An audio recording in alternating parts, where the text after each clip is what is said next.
Nightline. Tonight, they are the first responders and our best line of defense. Facing down the pandemic, training for those calls to come.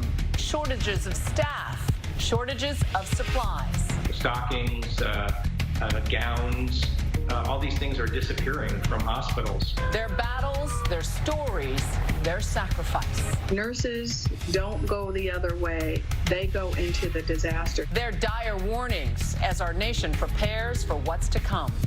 Plus, Dr. Richard Besser, eyewitness to Ebola, leading America out of the last pandemic. Now, back tonight to answer your questions. This special edition of Nightline, Inside the Front Lines. We'll be right back.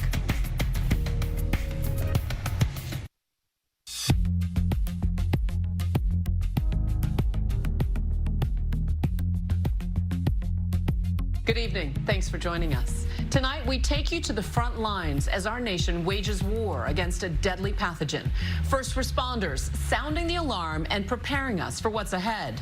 Since Nightline's inception, we've been dedicated to bring you clear-eyed and essential information, facts before fear, especially during a national crisis. The Iran hostages, the 9/11 terror attack, mass shootings, and now this.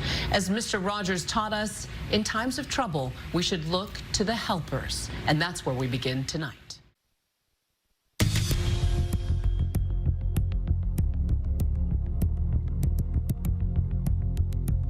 And we're now being joined by our friend and former chief medical editor, Dr. Richard Besser, who covered the deadly Ebola crisis for Nightline from the front lines in Africa.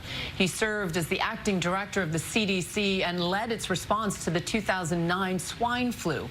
And Dr. Besser is now the president and CEO of the Robert Wood Johnson Foundation. So pleased that you could be with us to answer our questions tonight. Great to be here. You know, we just heard from the front lines, from those first responders, and some of the critical shortages that they're facing.